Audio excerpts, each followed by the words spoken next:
Just det är han som är host. So, good evening, everyone.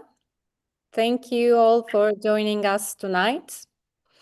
It's a great pleasure to host Professor Tim Ingold and artist Åsa Jungnelius in dialogue for this public event, which is organized to mark the exhibition A Verse Written with Earth, Fire, Water and Air at Pera Museum.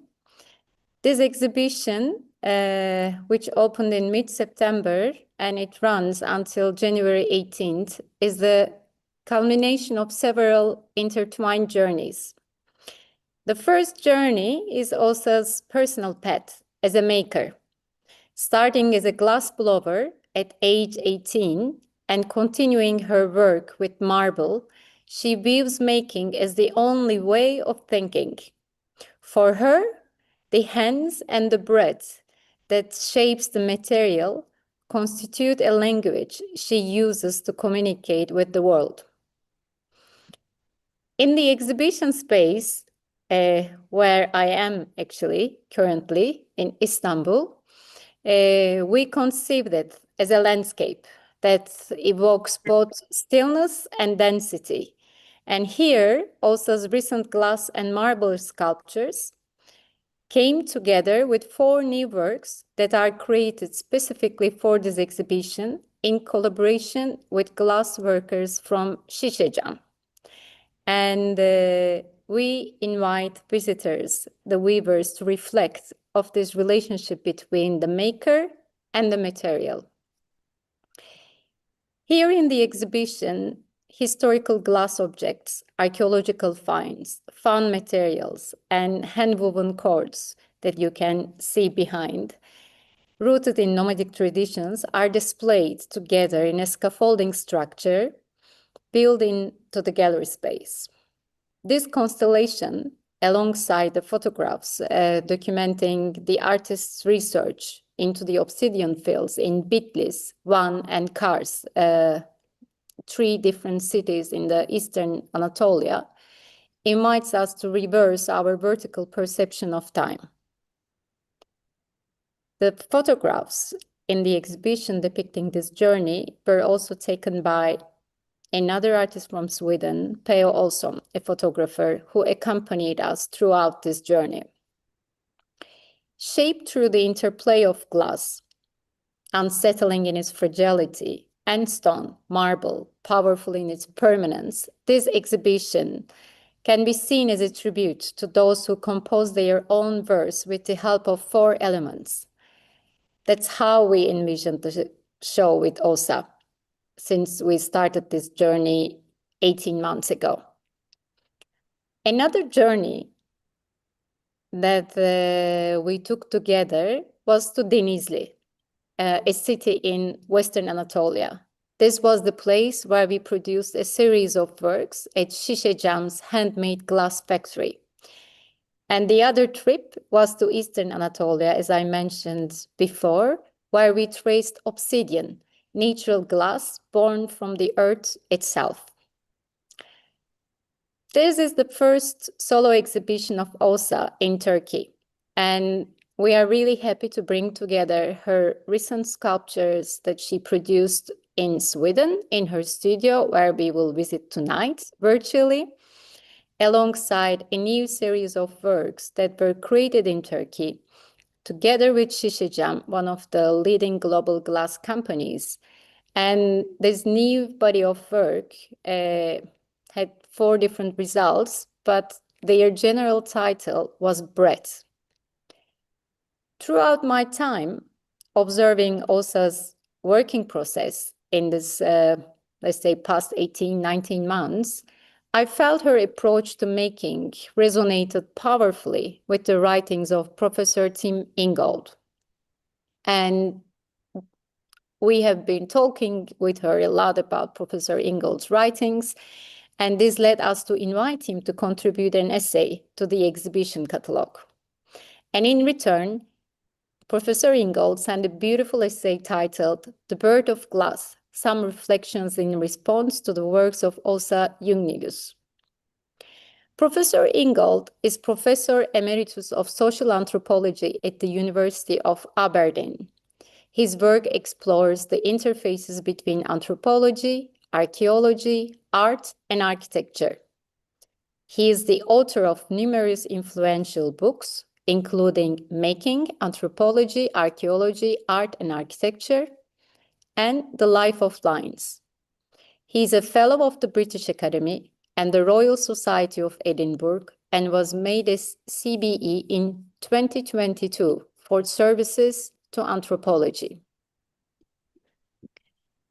Tonight, Åsa and Professor Ingold will discuss the central theme of breadth in the context of artistic production. Our public program will start in Småland. So first, we will connect to Åsa, and she will give us a virtual tour of her studio. And then we will watch her making some objects, blowing glass, for approximately 15 minutes. So we will be witnessing her making process. And then Professor Ingold will reflect on making and the notion of bread for other 15-20 minutes. And after the presentation, a dialogue will start between them. We will be very happy to take your questions toward the end of the evening, but if you would like to send them in advance, please feel free, and we will try to reply all of them towards the end of the conversation. We think that the studio visits, making and talking process will take approximately an hour, and we will have half an hour for the questions. So I thank sincerely to Professor Ingold and Åsa and Rafaela for her help at the studio. And of course, Pera team, it's an honor to be together with you in Istanbul, in Aberdeen, and in Småland. So I extend the talk to Åsa. So we are in Småland now. Hi, Åsa. Hi, Elif. How are you? It's fine. It's a little bit dark and cold here in Småland. I don't know, maybe we go down further to the fire. Of course. I think you are at the outside studio, no? Where you work with marble. Exactly. So the studio are located in the south of Sweden, which is a place where I shared my life and studio work for the last 18 years. And it's a former industrial area. And the industry includes both stone, wood, and nature. I'm sorry, I think we have an echo on the other computer, maybe. Or is it just my... No, it's fine. We hear you very well. And it's good that now we... Outdoor studio. I never did a tour like this in my studio. And in my studio, I need to spend a lot of time alone. It's required to somehow hear what the material has to say to me. It's necessary so I can hear the material's experience, desire, and also its vulnerability. And here in the outdoor studio, I very often works with the small sketches, but it's always has to materialize, since that is my language and my the most comfortable way of expressing myself is to use my hands. And I also discovered in the classical training of making glass, in the craft training, if I have the access to the tools, I can actually change the order of things. And that was a gate opener for me. And here, I want to introduce you to some of the stones I'm working with. We have here, it's the porphyry from the quarry in Egypt, the Roman ancient quarry. And here we have a green granite that is from Finnmark's plateau, up in the north of Scandinavia, in the Sápmi country.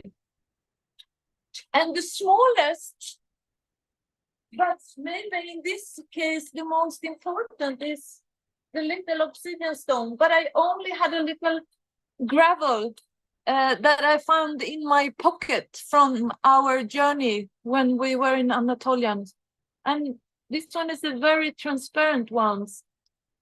But all the obsidians are at the moment in Pera Museum. And then, of course, the most maybe well-known sculpture material when it comes to stone, the white Carrara marble. It's if you compare it with the other stones, it's very soft, and it was like a new love when I discovered to work with the Carrara marble and connect myself in that long history of carving into stone. Because even if I spend a lot of time alone in the studio, I am never alone in the making, because the making is connected to human needs and human knowledge from a very, very long time. So this is a flower. And my little tools shed also, since the tools, maybe it's too dark, but now we are on the studio tour. So here's where I keep my stone tools. And stone is somehow reversed to the material glass. The stone is present. The material is there and need to be removed. And it's very still, and it's very quiet. The glass, it's opposite. And now we will go into the studio where we have the furnace.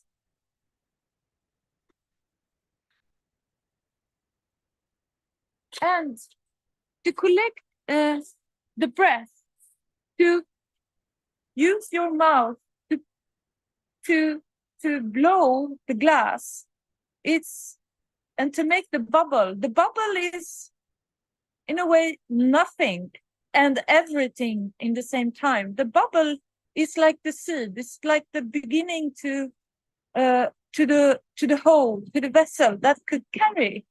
And to put your breath, your soul, into a material is also a collaboration I made with the glass makers in Sicilian. And now in my studio, I will collect my own breath. And it's a little bit noisy, so I will jump in and express myself with my hands and not talking. Thank you, Åsa.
And then with the glass, you start with nothing and you build up in this glass.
Okay.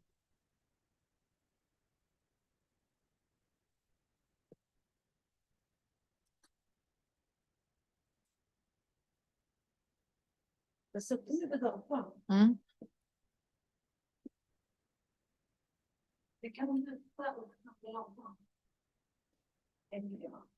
Det är sånt eko.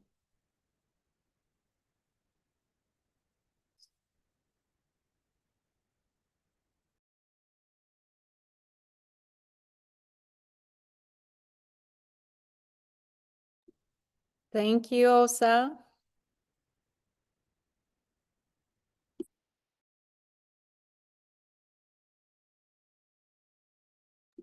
We can't hear you now. Okay, now.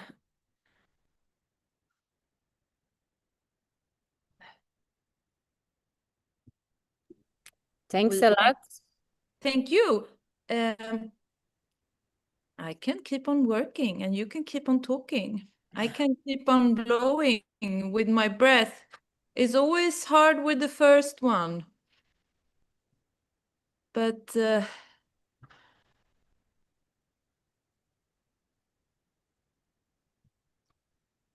Shall we start with Professor Ingold, or would you like to continue? How you prefer? we can do everything in the same time, but let's I am eager, Tim, to have a conversation with you, so I can try to sit still also. But my natural habitat is to move around and to make things with my hands, but I would be glad to sit here. I'll promise you to be very brief, so you don't have to sit still for too long. I'm I did take a few pictures, and I'm going to start by sharing a screen. So just give me a moment to do that. And I want that.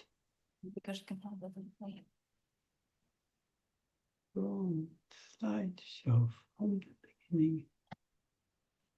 There. Earlier this afternoon, I decided to try an experiment.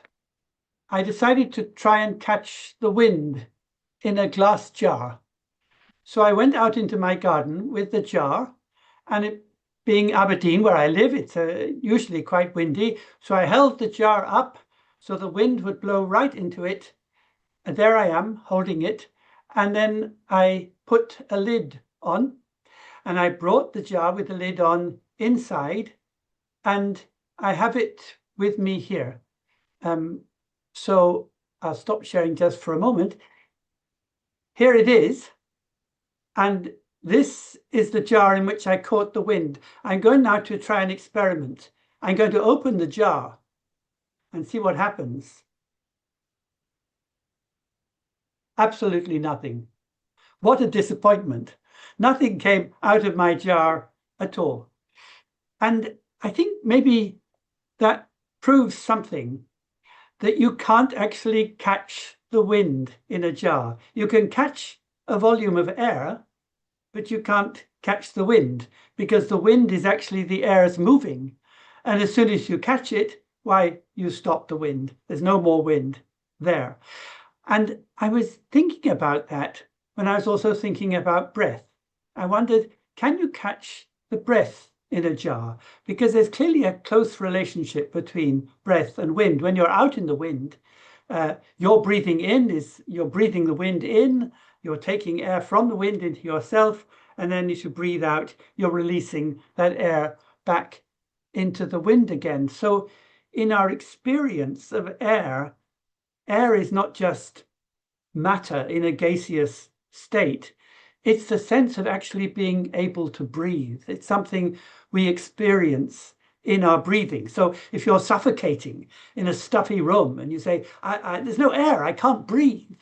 So your experience of a lack of air is an inability to breathe. Your experience of air is this ability to breathe, but it is continually a giving out into the world and taking back in again. It's the movement that the breathing is in. So as I was first thinking about Åsa's work way back when I was asked to write about it, I remembered another artist with whom I've worked some years ago to great profit, and that was the Italian artist Giuseppe Benoni. Now, Giuseppe Benoni doesn't work with glass. He works with trees, and he works with clay and other materials of that kind. And one of the things he did was to make a series of works on what he called breath. And I'll just go back to sharing my screen, and I'll show a sketch that he made. Sorry, I'm a bit slow on this slideshow from the beginning. So we'll go to the next one. This is a sketch for one of his works on breath. You'll see up at the top, the sort of little that's the mouth, and then there are these breaths that are coming out of the mouth. And what he did was to model these breaths in clay to produce in quite large urn-like shapes. So, and in modeling them within clay, what he did was to turn everything that in our experience is aerial into something earthy, and everything that is earthy into something aerial.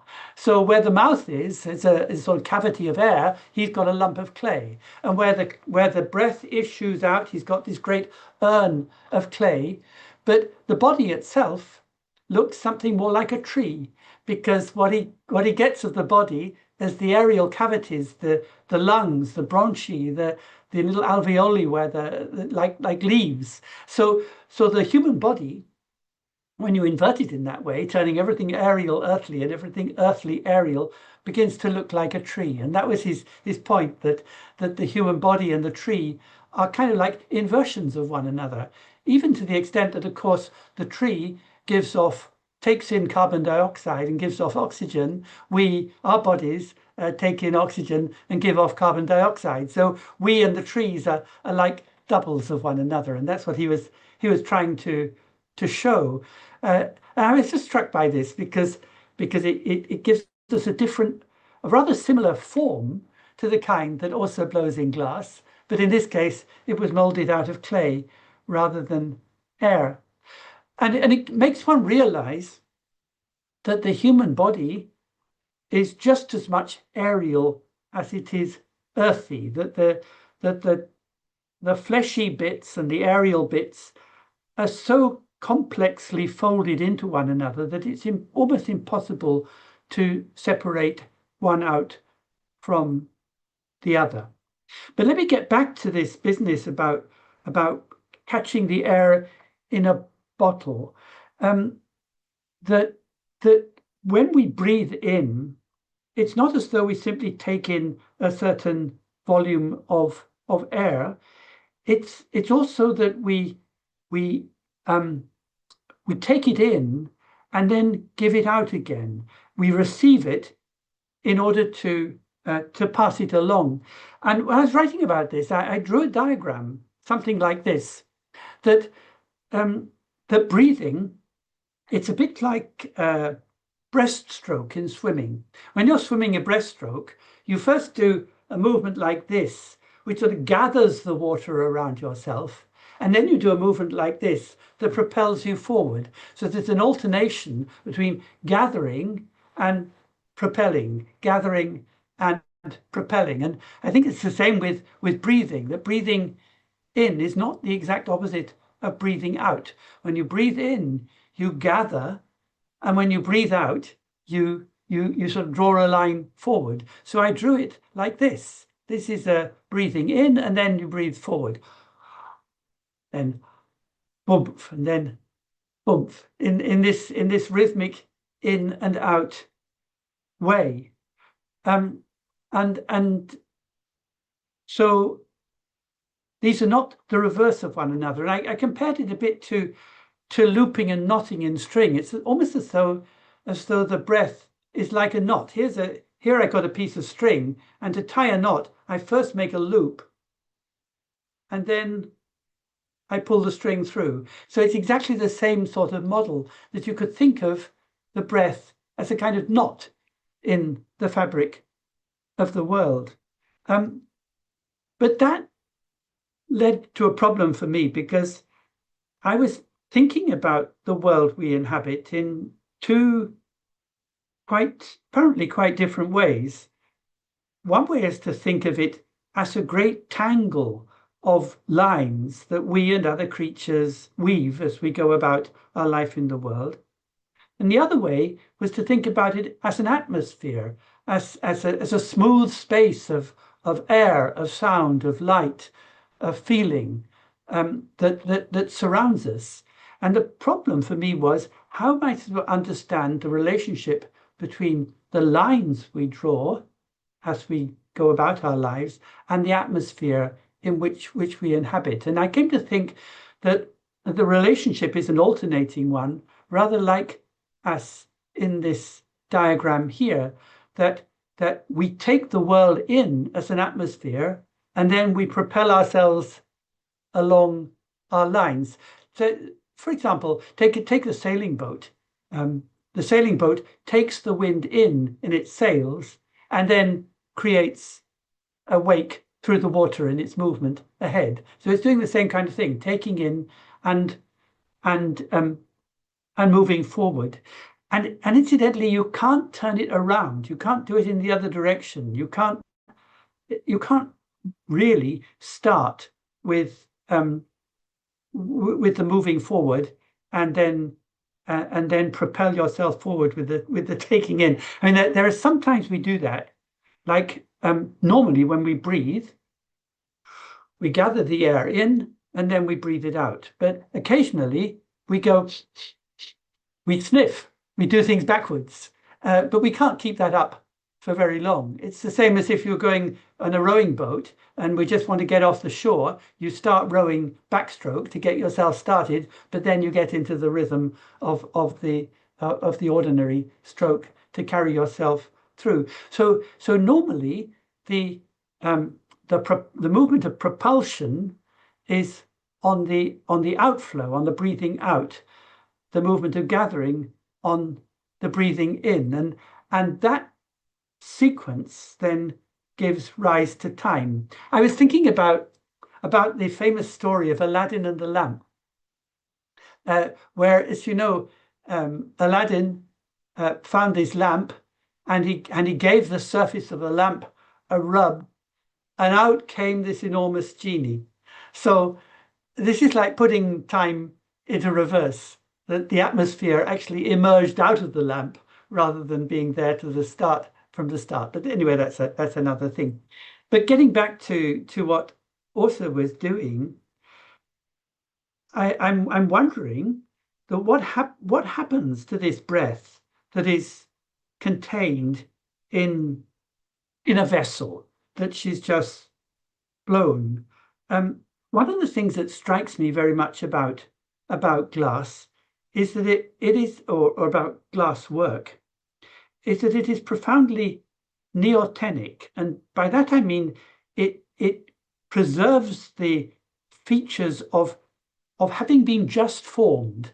The surface is absolutely smooth and pure, as though it's arisen in that moment, and it stays like that.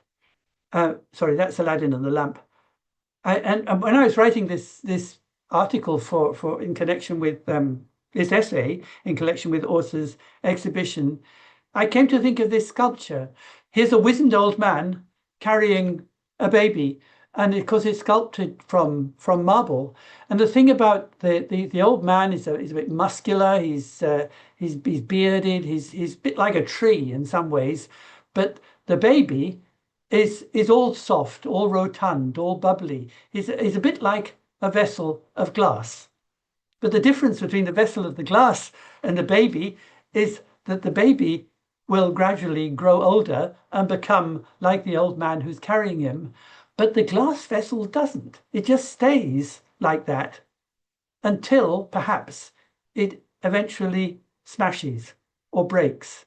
And this seemed to me to be such a crucial contrast between glass and marble. It's something that Åsa brought up in her talk at the tour at the beginning. She said, here's my block of marble and here's the glass I'm working with. And that she said, and I agree, stone is the reverse of glass. And that's just it. Because with stone, to carve it, carving the marble is like a process of erosion. You're chipping it, smoothing it, grinding it in order to produce this absolutely pure, soft surface that looks as smooth as a baby's skin.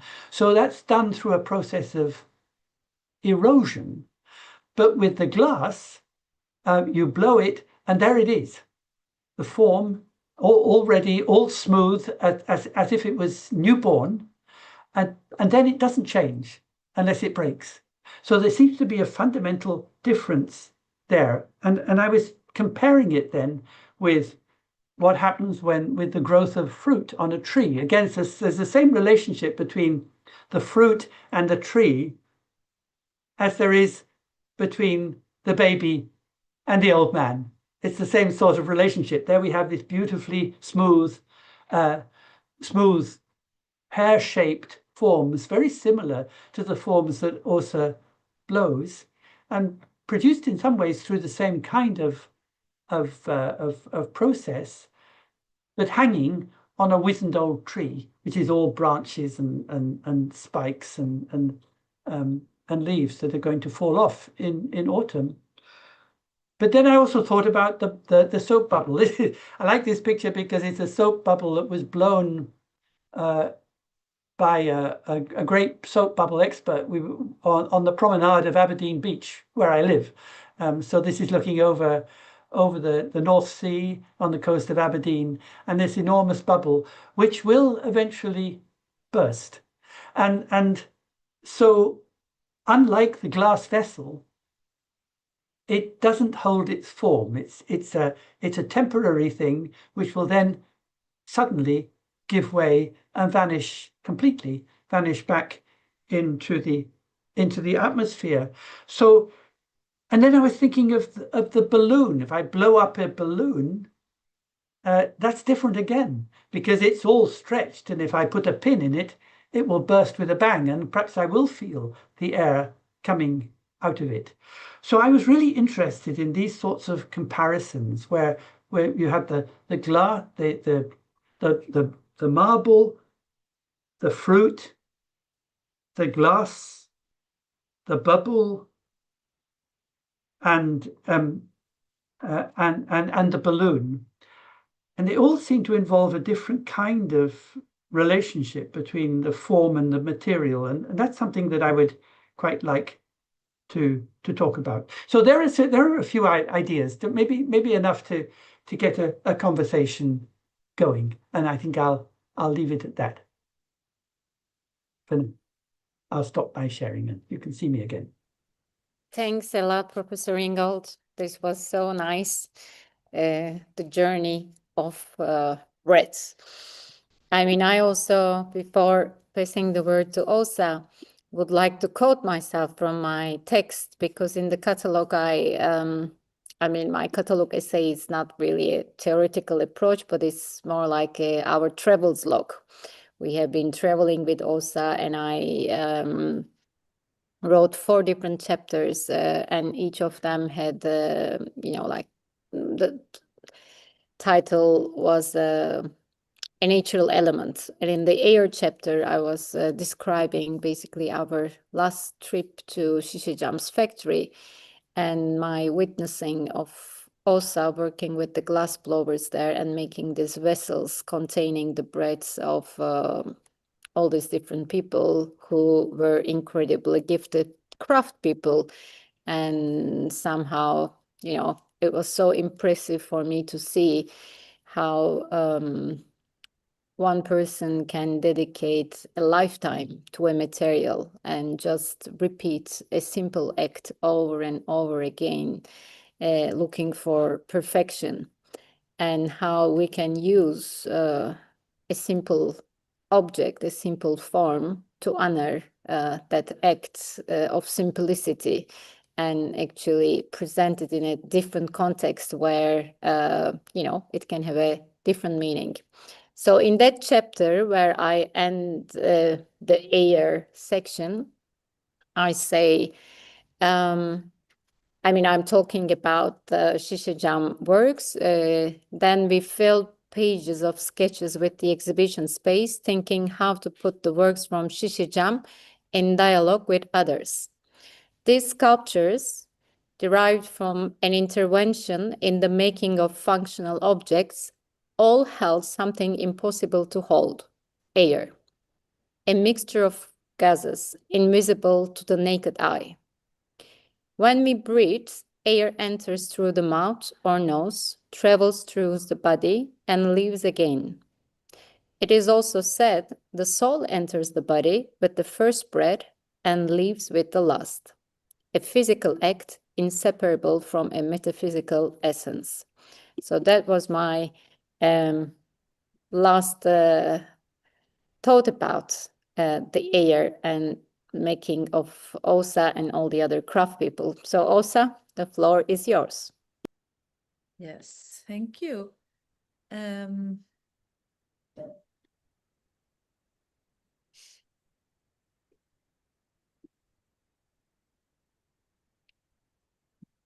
This is some bubbles,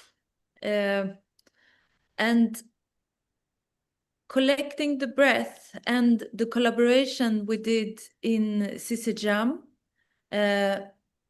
which were in a way a collaboration where also the performative aspects of doing a craft were included. So by changing the way the bodies were moving, the actual shape of the bubbles were then changed. And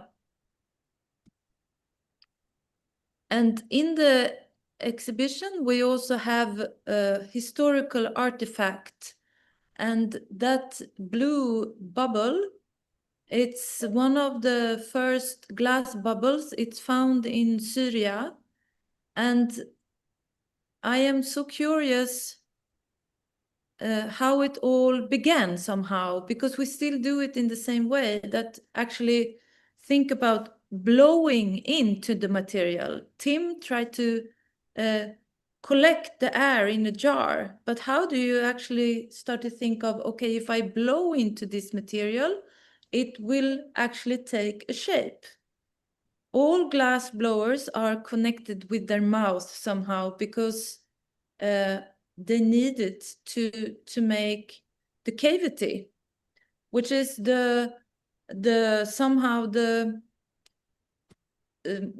it's a need. As long as there is human, we will always need a vessel. We will always need a simple drinking glasses. And I'm very happy that our ancestor was starting to think, okay, what if we blow into this material? Because we very often talk about our body and our hands within the making, but here the breath, and it's very essential. I'm just going to go and grab a tool. In the meantime, I would like to mention that the historical items in the back part, a glass, a bottle, and a jar, they were loaned by Sadberkanı Museum, which is located upon the Bosphorus in Istanbul, and they have a beautiful archaeology collection. So these were loaned from that museum. Thank you, Elif.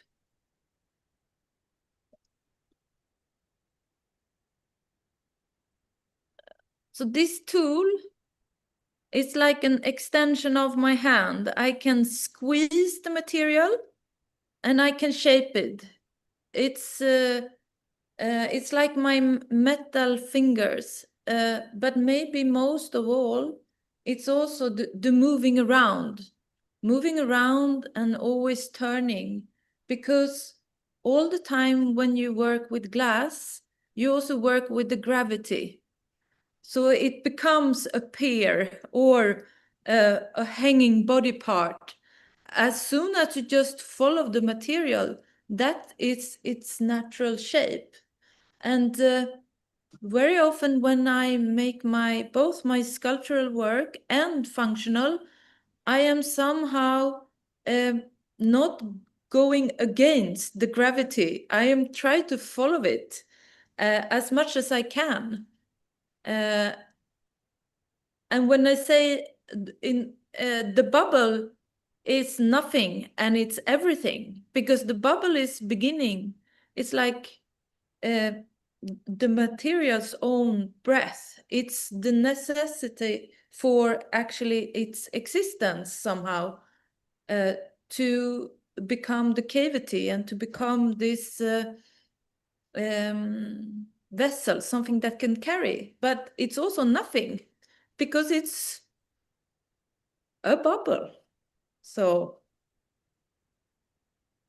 I keep my tools. Thank you.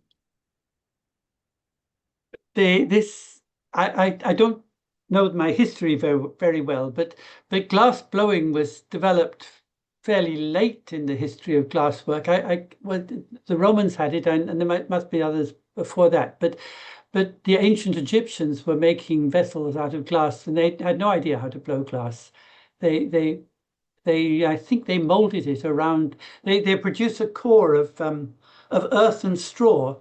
These were quite small vessels, I think. They produced a core of earth and straw, and then kind of daub the glass around it, and then they burn out the inside. So it was quite a different sort of technique. So the people must have been quite familiar with working with this material before they hit on the idea of actually blowing it.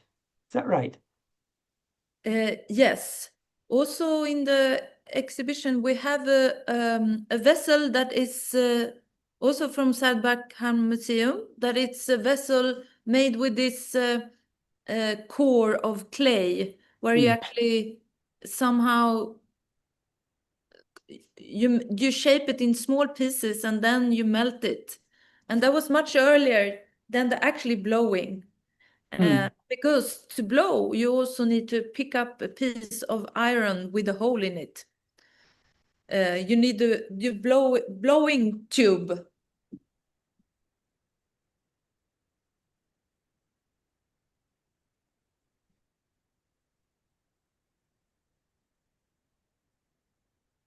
Yeah, absolutely. So you couldn't have the blowing without being able to make a tube of metal. No, you need the tube. Yes. So and perhaps those people were already playing trumpets and things like that. They might have got used to it from their musical experiments. Yes, making sound with your mouth. And I quite like the idea that in when you focus on the actual business of making the piece, then this metal tube and your mouth are just as much a part of it as the glass itself, and one should maybe treat the whole thing as an integral thing, not just concentrating on just the glass on its own, which is just at one end of it. Yes. But what would you say to this question about breath? It's still puzzling me, you see, that just as with I can only think of wind as a movement of air, and I can only think of breath as a movement of air. But once you've finished the glass vessel and you put your breath in it, it's not moving anymore. So is it still your breath that's there, or is it just, do we just say, oh, it's some air which happened to come out of your lungs and there it is, or what? I'm not sure how we should think about it. I like to think about it as my breath.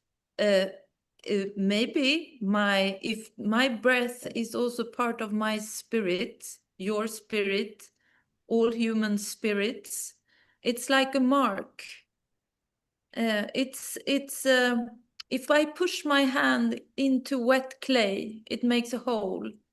If I push my breath into hot glass, it makes a mark. But the importance is not my individual mark, I would say. It's the mark itself and how that connects us, because it will happen the same if you make it, or if I make it, or if Elif makes it. It will be the same mark, but still it's a mark of a humankind that somehow maybe make it visual or materialize that we somehow are all the same.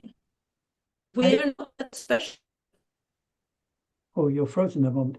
I understand that, but if what really matters is the action, what you do of blowing and making the thing, if that really matters, as I understand it, I think that matters more than the finished object as it might appear in a gallery or a museum. Then what about breaking the glass? It seems to me that in some ways it would be equally important to smash the glass as to blow it. But we tend not to want to do that because we think, oh, this is a beautiful object and we shouldn't break it. But do you think just as it's part of the life cycle of a piece of work that it is first blown with your breath, does it also have to end up being smashed? Or do we just not think about that side?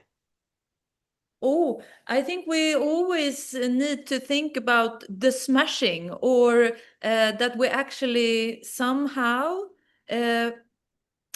when things break, it's also open up for new life somehow. The glass itself, you smash it, you can remelt it and turn it into a new object. Glass is very circular, and it's when it in its melted form, you can always remelt it and reshape it to something else, more than any other material, I think. And I think, I mean, if my perspective on nature is those big circular rhythms that we cannot change somehow, and that's then we have the prime time and we have the smashing, and we all have to accept them, and to include them in a circular way of thinking. It's also the acceptance of the smashing. And I don't know, maybe the compost is the only true nature, because that's a circular system that we all are connected somehow. So but we should also care. We should care, and we should treat the little drinking glass as best as we can. The prime time and the life it has should be treated with respect. And when it's smashed, we should thank it. Lucky to not get too upset and bothered.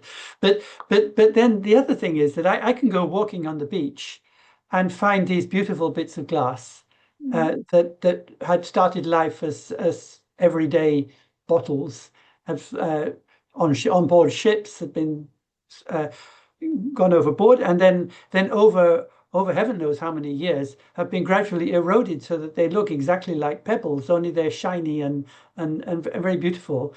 And so I began to think that then it's actually for those items, it's only when their useful life is over and they're broken and discarded that then they begin to appear more like marble, actually, because they get eroded by the waves into these very rounded, beautiful pebble-like forms in just the same way as in where I live, granite or it might be bits of marble.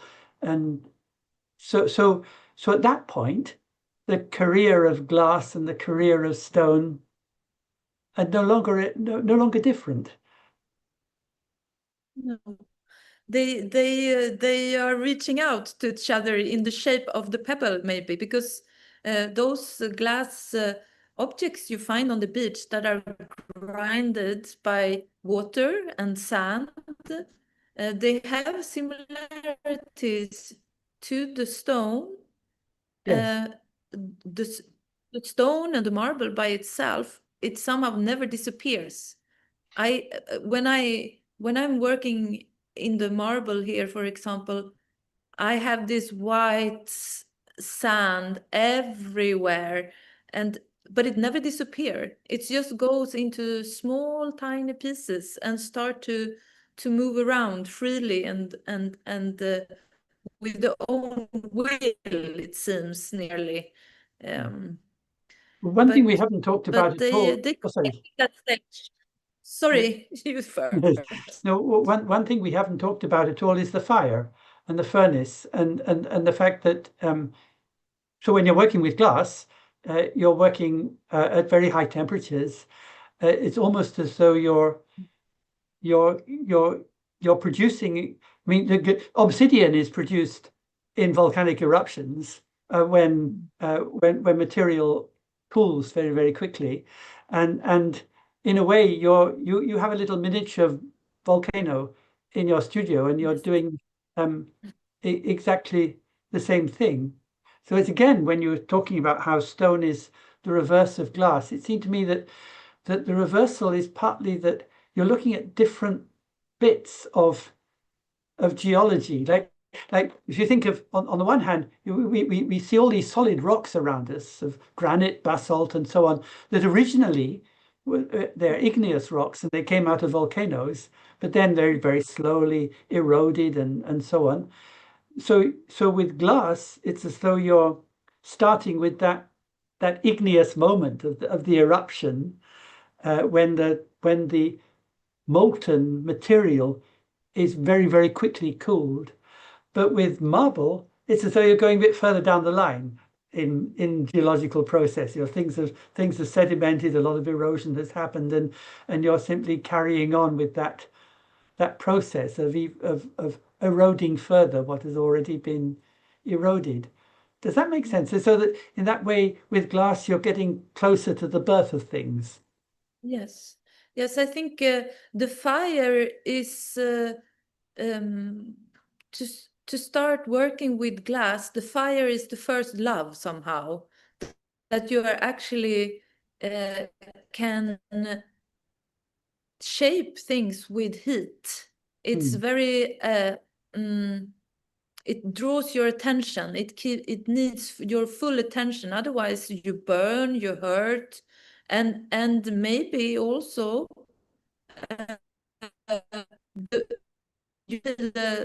the power from within the material, like the lava or the eruption from the mountain, because it's I think that's what first somehow attracts you, and it also takes a while to be able to handle that, because it's moving and ringing, and it goes everywhere, and that really touches me, and how close the obsidian stone, this cool lava, was in the materiality to glass, that we could actually stand in mountains of small pieces of glass and pour them out like the little pieces you find on the beach, but mountains of them, small, they were falling out. It was such a special feeling. It was the same feeling when I stand behind the glasswork. They always have those trash mountains. It was actually the same. So tell me more about the trash mountain. What is the trash mountain? Trash mountain on the glasswork, because you do recycle everything you can. You need, I mean, if you work with wood, you have a pile of wood behind your workshop maybe, but if you work with glass, you have big piles of glass. And back in the days when recycle was not as efficient, you also poured out the glass everywhere around those glasswork. So you found those glass mountains in the forest, a little bit everywhere. Now the area here has been cleaned up, but the glass mountains still exist, but in more controlled form, because you just basically have to pour the scrap material that you then will reuse somewhere, and they're huge. So all of that glass is going to be melted up again and can be used again perfectly well. Does it? And you can go on using stuff. Does it degrade in any way? I mean, does it make any difference how often the glass has been used? Is it still just as good, or does it lose something of it? It depends on who you ask. I would say I'm very open to variations, but if you want to control the color and the transparency of the glass, you have to be very careful. But if you're open to bubbles, slightly green nuances, then you can remelt it as many times as you can. That's why the green glass, for example, is very common also in industrial scale, in bottles, etc. Because that's it goes slightly green, and you can add some oxides and make it green. So, but if you're going to make a beautiful transparent colors without any bubbles, I mean, that was the big adventure in the beginning of making glass, how to get this pure, clean, the illusion, the material that is so clear, so it's nearly non-existent.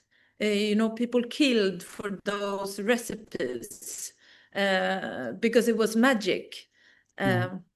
But on the answer of the question, you can remelt it as many times as you want. You like, yeah. But I think you're quite unusual, I think, among artists working with these materials, in that you do move between glass and stone, and maybe other things as well. I mean, every other, I don't know many people who work with glass, but they just seem to work with glass and that's it.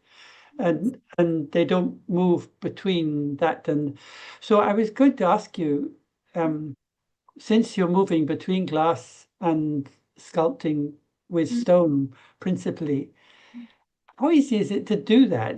Does it require a completely different sensibility, or is it easy? Do you feel that the kinds of sensibility you need to work with glass is easily transferable to stone and vice versa, or do you have to become a quite different person? I'm afraid I cannot become another person, because you are who you are. But through the making of glass and the repetition and the traditional craft training, I somehow discovered how I can use tools and how I could use my own hands. And that also, I was doing very traditional craft training for many years. And I was very dedicated. But when I open up, I also understood that social relationships, for example, or the history of a place or site, the story that a place is telling you is as important as the material itself. So I think I rather fast moved on to kind of moving myself down in a tradition or understanding of how depict or try to describe the way I see the world through making things with my own hands. And then, of course, glass was too limited. So I needed other materials and other people. But when I started to make sculpture in stone, it was also like a big sensation within me. The same sensation I had when the first time I was blowing glass. It was like, poof, it completely changed my way of seeing things. And that also happened with the stone, that I could dig, like very stubborn. You have to be strong, you know. And I could feel the sculpture in my stomach. When I laid in bed, I completely felt the sculpture I was working with so physical. But you wouldn't feel that when you were making glass, because I don't. I'm more like woo, woo, up on the waves. It's exactly different, and I can talk and and I'm moving, and you're more like a spider somehow. But with the stone, it's like, ooh, it's like pushing out something. Well, that's what I was meaning by you really become a different sort of being. I mean, I only know that from that I if you move from playing one musical instrument to another, it can be pretty hard. I mean, if for example you play a stringed instrument and you try to play a wind instrument as well, it's really hard to switch from one to the other, because you have to adopt a completely different persona almost. And I was wondering, whether you have your stone dreams and your glass dreams, and whether you're the same person in those different dreams. Yeah, same person, but different part of me, I would say. Yeah. But I guess in both scenarios, you have to be a little bit crazy stubborn to somehow stick with the pain until it actually gives you something back. So there is pain in both. Absolutely. Yeah. Like in all maybe bodily connected practices. Indeed. Elif, is it time for, we've only got 25 minutes left if people want to. Yes, thank you so much for this intriguing conversation. When I was, thinking about all these sculptures that Åsa brought together with glass and marble, I always felt like these different materials were responding to different languages that she was able to use for communicating with the world. But also it's really nice to think that there are two different personas, somehow hidden in her. And while listening to you, I also thought about, if we have time, maybe you can take this also as a question.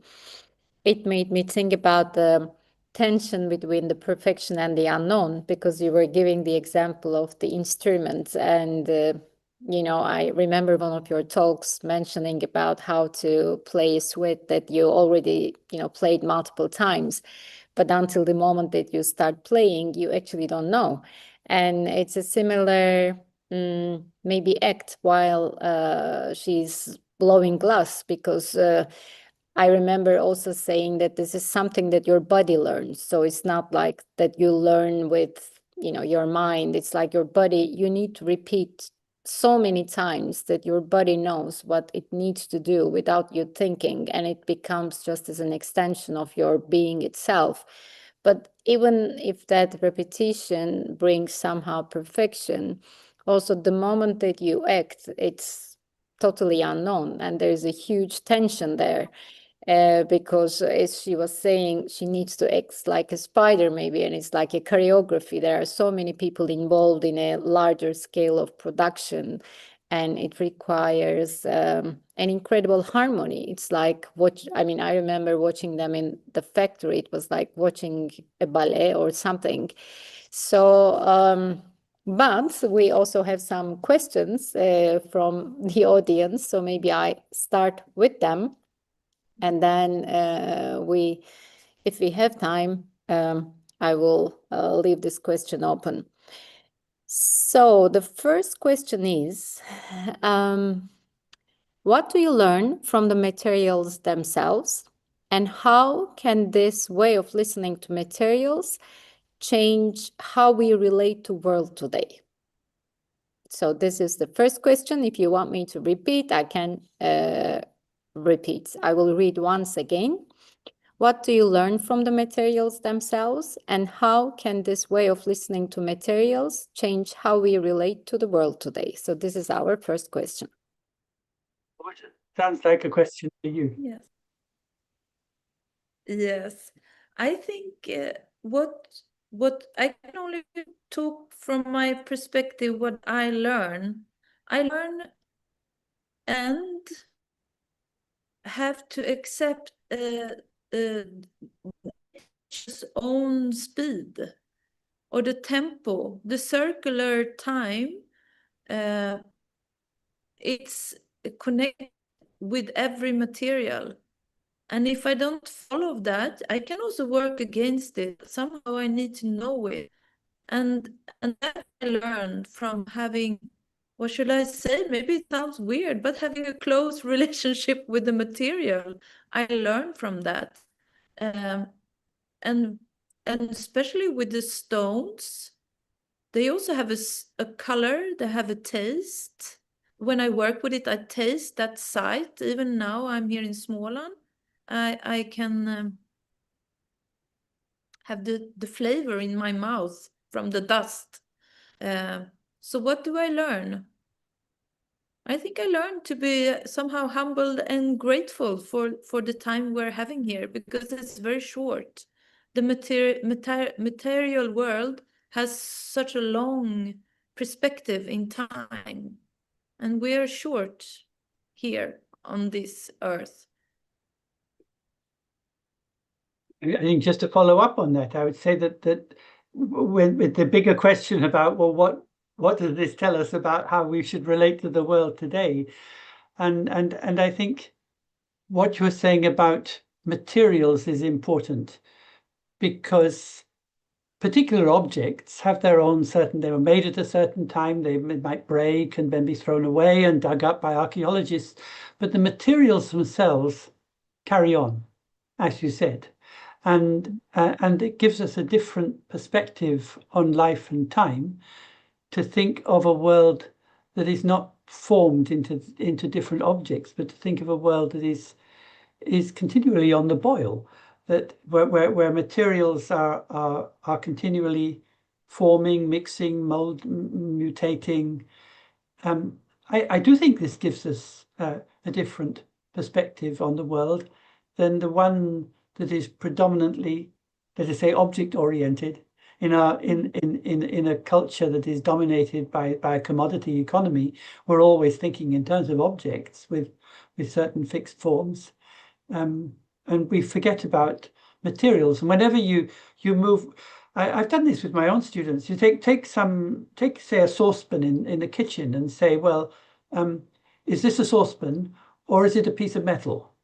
And if you say it's a saucepan, okay, there it is, and we can use it for this kind of thing. But if it's a piece of metal, well, then it has a potential to become all sorts of other things, and it has a life, and that gives us a very different perspective on the world. Yes, because, and I think that's beautiful to think about your saucepan in that way, with that perspective, that it has a potential to transform. It doesn't have to stay as a saucepan for the rest of its life, because Exactly. objects are of course interesting, but they also have another complex system around them. But material always have a potential, and it's very often connected to a physical experience, and it interacts between you and me.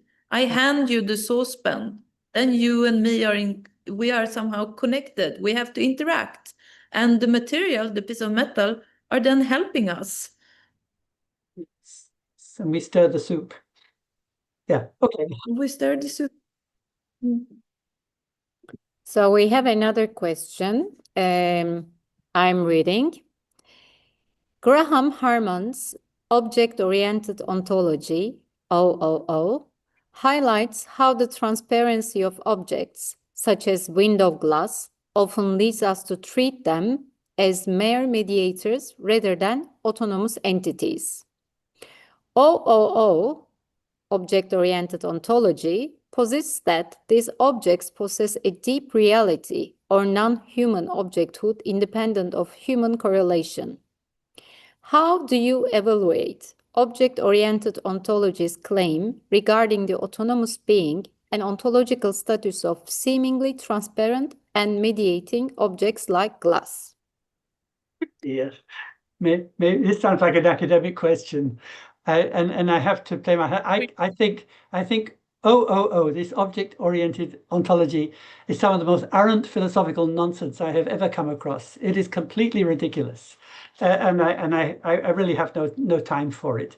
I don't quite know where to begin in explaining what is wrong with it, but basically it presents us with the image of a fossilized world in which everything there is, you only have to name something, it can be an object, and everything there is has retreated into its innermost self and can have no and whatever contact it has with other things is somehow superficial.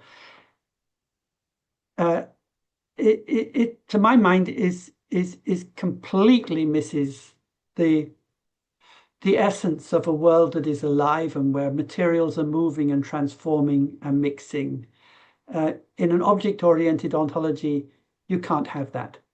You only have a reality that is frozen and fragmented, in which things cannot have direct contact with one another. I just give you one of the most absurd passages from one of Graham Harman's articles, just to explain the point.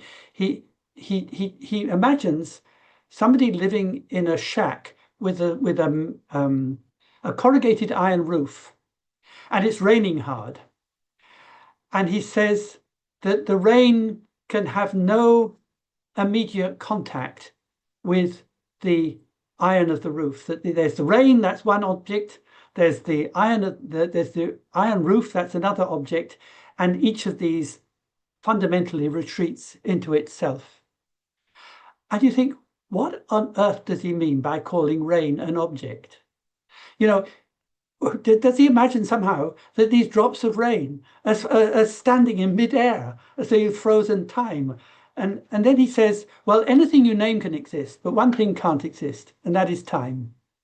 And that shows just where the whole thing has gone wrong. What it presents us with is an utterly frozen reality. What would happen if you were suddenly to take time out of the world? Then you might get an object-oriented ontology. But thankfully, we have a world which is temporal. So I think it should be treated as the nonsense it is. That's my unequivocal view of the matter. Thank you, Professor Ingold. Åsa, would you like to add anything else? That was a beautiful answer. Okay. I check with Alican, and it seems like we have no further questions, but we still have like 10 minutes. If you would like to continue. There was a point you raised, Elif, and I was just now trying to remember what it was, but I was just thinking, oh, I could say more about. It was about the tension between the perfection and uncertainty. Oh yes, that's the thing. That I think I would like to say something about that, or really just to emphasize what you were saying, which is that everything we do starts off in a moment of existential risk. We have to put ourselves on the line, otherwise we wouldn't do anything at all. And it's true of any kind of making or musical performance or anything, that you when you set out, when you start off on something, you have no idea what's going to happen, and there's this moment of profound uncertainty. But were it not for that, we'd all actually be in this frozen condition of the object-oriented ontology. We'd be completely stuck. And the example I like to use is simply of walking on 2 feet. You know, when we are skilled, we've learned to walk as children, and we have skills of footwork, which means that generally speaking, we can put our foot in the right place to keep our balance. But every time you take a step, you basically fall over forwards, and then you move your foot forward and regain your posture again. And then you do it again, and then you do it again. And we would not be able to walk anywhere if we weren't prepared with every step to put ourselves on the line by taking the risk of falling forward, and then relying on the skills that we have to ensure that we don't trip, which sometimes we do. And I think that sort of sums up something quite profound about the human condition, that the risk always becomes before the skill. So we take a risk, and then all those skills that we've learned kick in and help us through. But we have to start with the risk comes first, and the skill sort of then comes in afterwards. And I think I don't know whether Åsa would agree with that, but I mean, I think it's interesting to talk about risk because,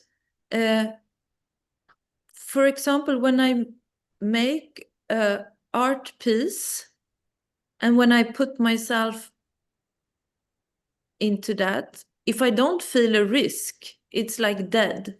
It's like a flat bread that doesn't rise. If there is no risk included, it's like I cannot begin. So it somehow always have to be a risk to awake my instincts, maybe. I don't know what it is. But if there is not a risk included, I cannot even see the potential in the material. I am completely lost. So the risk is very essential for the progression in making artwork, I would say, but we're all differently there. One other thing I was thinking about was that talking with artists and working in other media, I often get the feeling that they find themselves caught in a tension between an imagination that is always shooting off into the distance and a material engagement which is pulling them back.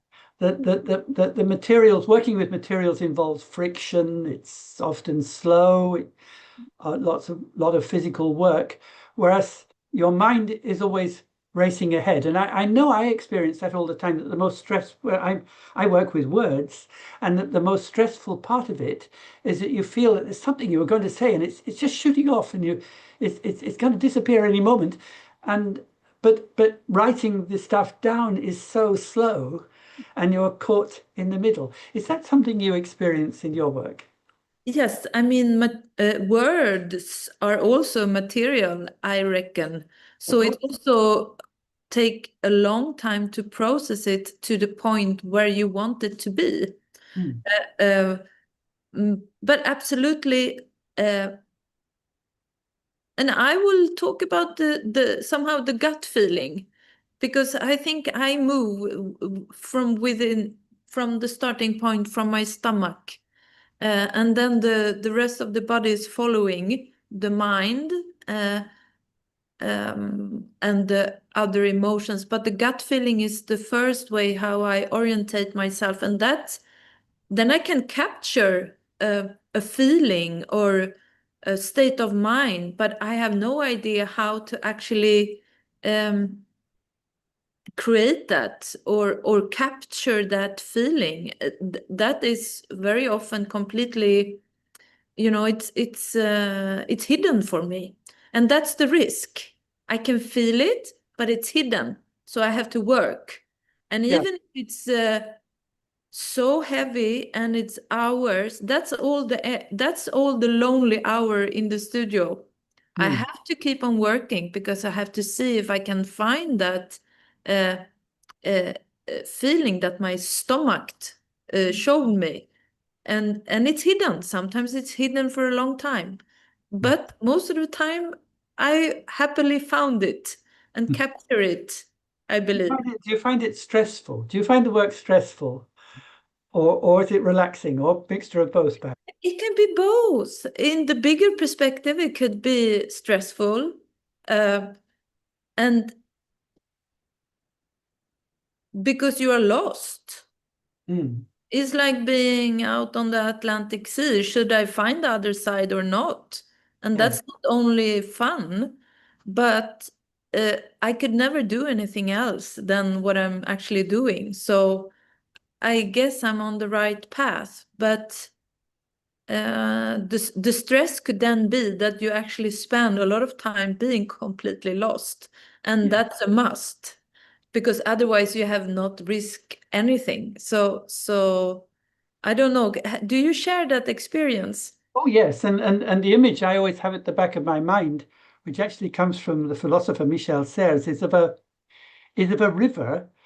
You imagine there's a river, a powerful river, and a bank on one side, a bank on the other, and there may be people on one bank and people on the other bank, and you could take a bridge and go from one bank to the other, but actually you're in the midstream, in the current, and going not from A to B, not from one bank across to the other bank, but in a direction perpendicular to that, with the flow of the water that's not crossing from one bank to the other.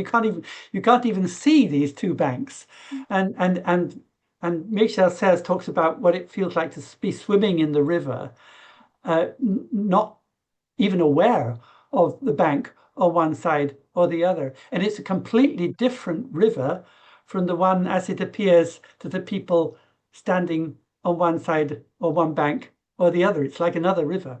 And I think that's where you're in when you're working. That's certainly what I feel. Yeah. I would like to add something. I mean, when I was, following Åsa in this journey, as she was describing, I was saying that somehow, that getting lost was a major part of her making of process. But I also felt like it was connected with how she lives, because you live in a forest from 20 years, I believe, and it was actually the place where you first learned how to blow glass in Småland when you were really, really young. And then you returned in a later age and decided to live in that forest. And what you do for grounding yourself to earth is taking your time out, walking in the forest, getting lost. And I feel like you have this wise instinct of an adventurer, because you know that the way is never truly found unless it's first lost. So that again, another tension or risk, it also holds the beauty of all the possibilities that Professor Ingold was mentioning, like when you look at the things not from an objective but from the material perspective, all of a sudden that limitation disappears and you have all the potentials in front of you. And I think that risk is a gift almost in this case. And I'm really happy that you made a new sculpture for this exhibition, which was representing your intuitive way of working. It's a belly button carved in porphyry, and porphyry was widely used during the Roman Empire time, and it's doesn't exist anymore in, let's say, in the Egypt quarries, but we were able to find some rubbles, which also we saw outside when Åsa was showing her outdoor studio. And we had this new sculpture, which is depicting a belly button. It's like the gut feeling. And sometimes when people ask me, what was the methodology of making this exhibition? I say it was the intuition, because through intuition, all these things came together. I believe we have no more questions. And I see that there is a note saying, does it like when the quality actually was meaning material? I'm not sure if it's a question or a comment. It says, does it like when the quality actually was meaning material? Quite understand that. Me neither. When, I mean, maybe it's a question about the relation between material and meaning. Maybe. I mean, there is a big philosophical issue there, much debated by scholars, about whether we should think of material simply as matter, which we then impose forms and meanings upon, or whether meaning is inherent in the material itself, in the ways it wants to go and the things it wants to do. And certainly my own view is that it doesn't really make sense to separate out meaning and matter, as though meaning was on one level, sometimes trying to do with information, and matter was on another level, that it's purely physical. That division between the informational and the physical has very deep roots in Western philosophy, but I don't think it really makes any sense. And it seems to me that meaning is always emergent within the process of stuff going along in the world. And it's not something that we impose on things. It's something that we discover through working. We discover the meanings of things through working with them. Yes. That's my view. Thank you very much. While getting closer to an end, we have another question, which says, according to Jean-Luc Nancy, why can't we treat the sense of the world, in parentheses, or sense of existence, sense of life, etc., as a general category with particular species or modalities? I can repeat. According to Jean-Luc Nancy, why can't we treat the sense of world, or sense of existence, sense of life, as a general category with particular species or modalities? What Why is not? lost? What is lost if we do so? I mean, I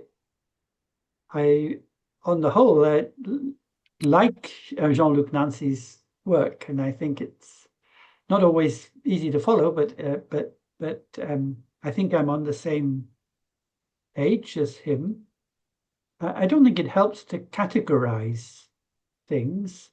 I think what we're after is so how to answer this.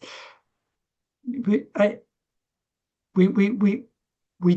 shouldn't, I think, objectify the senses and think about well, as humans we have a sense of sight and a sense of hearing and a sense of smell and a sense of touch, as though these were all sort of separate registers, or as though the human body was a keyboard that was being played on in all these different keys. It seems to me more that we are active beings exploring a world with all the resources we have to do so. We use our eyes, our ears, our noses, our mouths, and so on to explore the world around us, and that's intrinsically multisensory.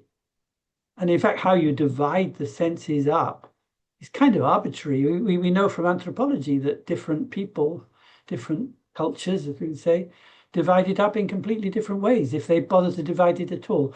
So that's not really what matters. I think the key thing for me is that what we understand sound and light and even air to be. Like, I would say that air is to say that there's air is another way of saying that we can breathe. And to say that there is sound is another way of saying I can hear. To say that there's light is another way of saying I can see.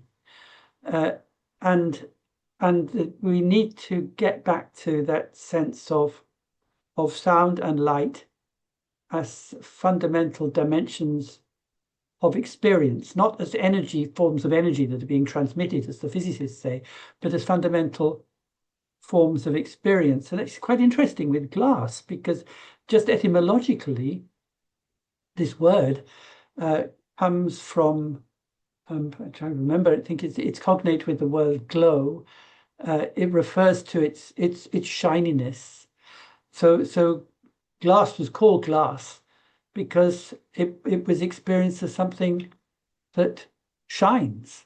And shining, when we talk about the light that shines, it's not electromagnetic radiation. That's an actual experience that we have in real time.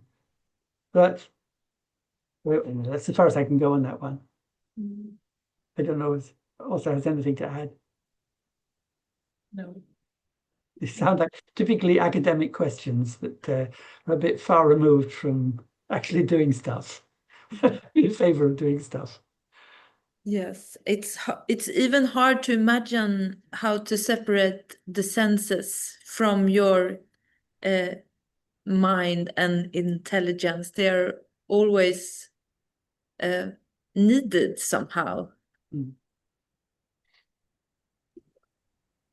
I thank you to everyone, especially Professor Ingold and Åsa, for your times. It was a true pleasure to be with you tonight.